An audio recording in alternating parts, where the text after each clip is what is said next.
Hello everyone, welcome back to my class. So today we'll be looking at example on resultant. Last class I was able to give us the diagrammatic illustration and the algebraic illustration. So today we will be looking at the numerical illustration of what I did last class. Alright, so 3 resultant forces of magnitude 12 Newton, 5√3 Newton and 3√2 Newton act in the direction shown in the diagram below. Now the question says we should find the magnitude and direction of the resultant of the 3 forces. Find the magnitude and direction of the resultant of the 3 forces. Don't forget I told us that vector quantities are quantities that have both magnitude and direction. So after looking for the value, magnitude means size, that is the value of that thing. So after looking for the magnitude of the resultant, we also look for the direction. Alright, so don't forget what I told us last class, that we'll be dealing with two things. We'll be looking at the vertical component and also the horizontal component. So dealing with the vertical component here, vertical component, don't forget what I told us, the vertical component is our summation Fy, and we are picking F sine theta. So what we are dealing with is the upward forces and the downward forces. And if you look at this thing very well, the upward force that we have, we only have just one upward force, which is 12 Newton. And I also told us that the angle that we want to take must be the angle between the line and also the horizontal. So picking the first one, which is 12, don't forget 12 is the upward force that we have here. So picking the first one, which is 12, so I can say 12, don't forget it is always sine, don't forget it is sine F sine theta. So we are picking 12, that will be 12 sine, the angle between 12 Newton and also the horizontal line is 90 degrees perpendicular. So that's 12 sine 90 degree. So we are done with the upward forces. So let's look at the downward forces. Our downward forces here are 3√2 and 5√3. And don't forget I told you that the downward forces will take negative because they are dealing with negative y-axis. So that will be plus into minus 3√2 sine. So what is the angle between 3√2 Newton force and also our horizontal? If you look at it, the angle between them is 45. So we have 45 degree here for that. Then plus into minus 5√3, which is also a downward force, minus 5√3 sine. The angle between the line of force of 5√3 and the horizontal here is 60 degree. So that's minus 5√3 sine 60 degree. That's all we have. So we can write our summation Fy now to be equals to 12 into sine 90 is 1, then plus into minus 3√2 times our sine 45 is √2/2, or we say 1/√2, √2/2, then plus minus 5√3 here, minus 5√3 sine 60 is actually sine 60 is √3/2, right? So sine 60 is √3/2, √3/2. Alright, so from here now we can have our summation Fy to be equals to 12 minus into 3√2 times √2/2 should give us 3/2. If we do it very well, that should be 3. Okay, that should be 3 times 2/2, because √2 times √2 will give us √4, and which is 2. Then minus into this one also should be 5 times √3 times √3 should be √9, and √9 will give us 3. So that's 5 times 3/2. Alright, so our summation Fy here equals 12 minus 3 minus 15/2. So if you solve this one very well, you should have 1.5 Newton as your summation Fy. So we've calculated our Fy. So let's try to look for our Fx, which is the horizontal component. Horizontal component, which is our Fx. Alright, so summation Fx will be equals to, that's left and right, don't forget, positive x-axis and negative x-axis. So the only positive x-axis that we have here is our 5 root 3.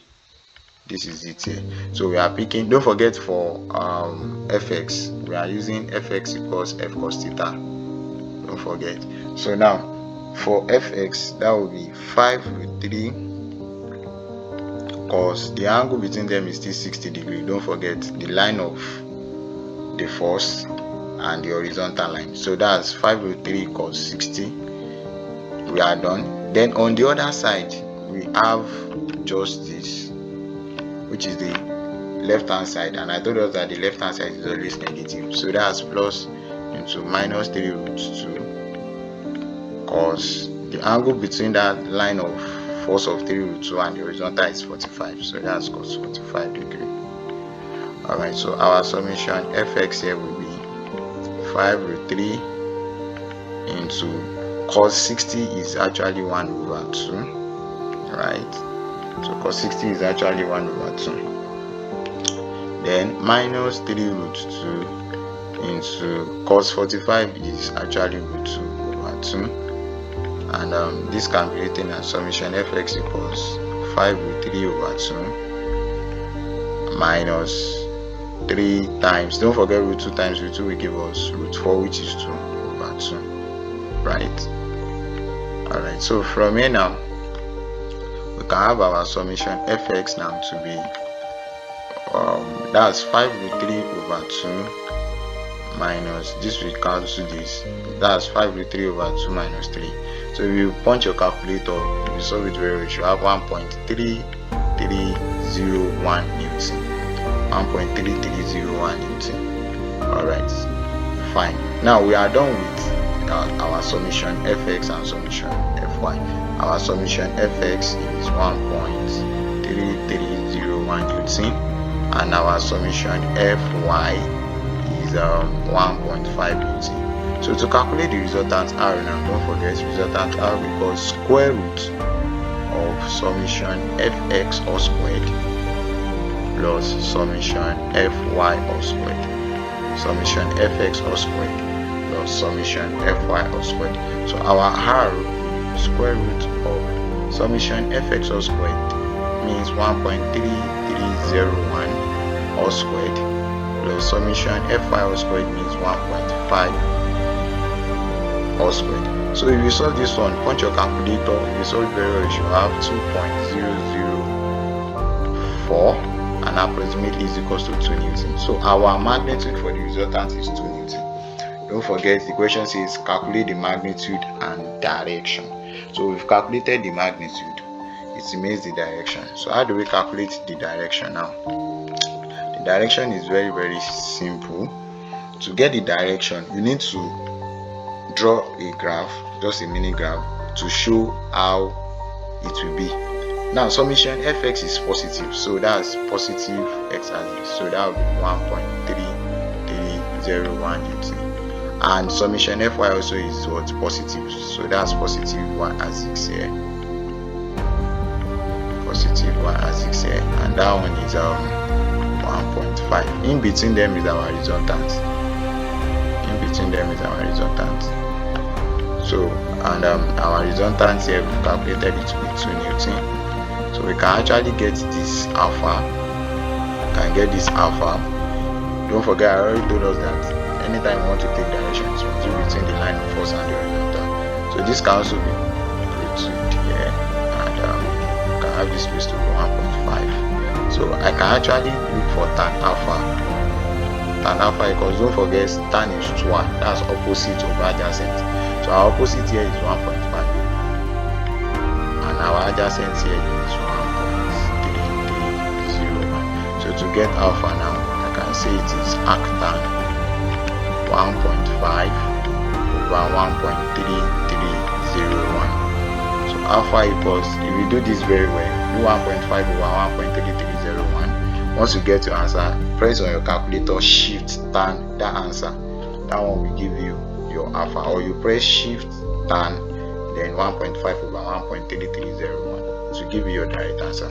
So the answer here for alpha is 49.1 degree. We have 49.1 49.1 degree. 49.1 degree. And if you remember, I always say that if you want to get your alpha, you can just use arctan. When I was explaining the last video, now you can use arctan summation fy over summation fx, which is what I've done here. This is your summation fy and this is your summation fx, right? So we are not done yet. According to bearing in mathematics, we have what we call the surveyor's bearing and the compass bearing. So you can use both the surveyor's bearing and you can also use compass bearing. So anytime you want to look for the direction, it must always come from the north side in a clockwise direction. It must always come from the north side in a clockwise direction. So this is our resultant R. Don't forget, this is always the north. So what you want to, the angle that you need, the direction that you need must come from here, from the north side down here. So meaning the main angle that I need here is the beta, which is the direction. But we've calculated alpha here to be 49.1. So if I want to get my beta now, beta can actually be 90 degree, right?